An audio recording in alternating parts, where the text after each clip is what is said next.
Habari za wakati huu popote ulipo msikilizaji wetu. Karibu sana kwenye makala haya maalum ya Mwana Midomi TV podcast. Tukikuletea mada moto moto kutoka barani Afrika leo. Tunazungumzia maandamano 7 yaliyotikisa Afrika. Maandamano yaliyobadili historia na kuonyesha nguvu ya umma. Niite Aisha mtoto mzuri mtoto wa 2000.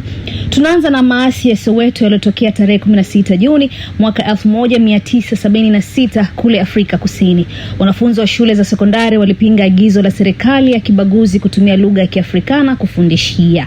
Waliona hiyo ni ishara ya ukandamizaji wa kimfumo. Na kilichoanza kama maandamano ya amani kiligeuka kuwa machafuko makubwa. Polisi walifyatua risasi, zaidi ya wanafunzi 176 walipoteza maisha. Ingawa wengine wanadai idadi ilifika 700. Picha ya Hector Peterson, mvulana wa miaka 13 aliyeuawa, ilisambaa duniani na kuamsha hasira dhidi ya apartheid. Hadi leo tarehe hiyo huadhimishwa kama siku ya vijana.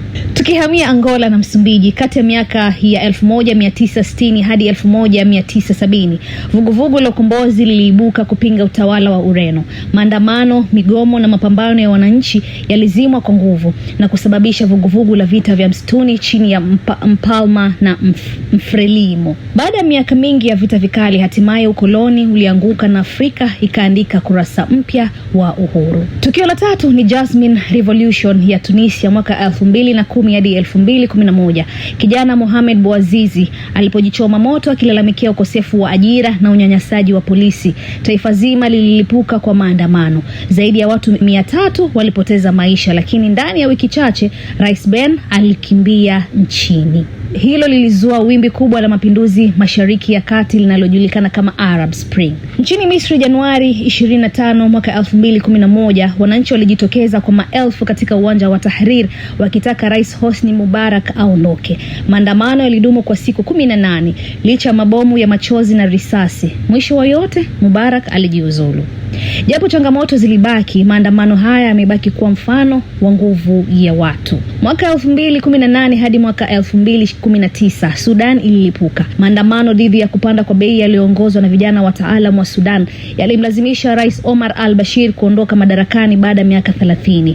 Licha ya ukandamizaji na vifo vya zaidi ya waandamanaji 100, ushindi wa wananchi uliandikwa kwenye historia. Kisha tukapata vuguvugu la Fees Must Fall mwaka 2015 kule Afrika Kusini. Wanafunzi walipinga ongezeko la ada za masomo ya juu. Maandamano hayo makubwa yalisababisha mjadala mkubwa wa kitaifa na msukumo wa mabadiliko kwenye sekta ya elimu, vijana wakihimiza haki na usawa kwa elimu. Na mwisho kabisa ni maandamano ya Reject Finance Bill nchini Kenya mwaka 2024. Vijana wa kizazi cha Gen Z walijitokeza kwa wingi wakitumia mitandao ya kijamii kupinga mswada wa fedha uliopendekeza kodi mpya nchini. Licha ya ukatili wa polisi na vifo vya baadhi ya waandamanaji, serikali ililazimika kuondoa mswada huu. Hii ilikuwa ishara ya wazi kwamba kizazi kipya kina nguvu ya kubadilisha mfumo kwa njia za kidijitali zenye ubunifu na mshikamano.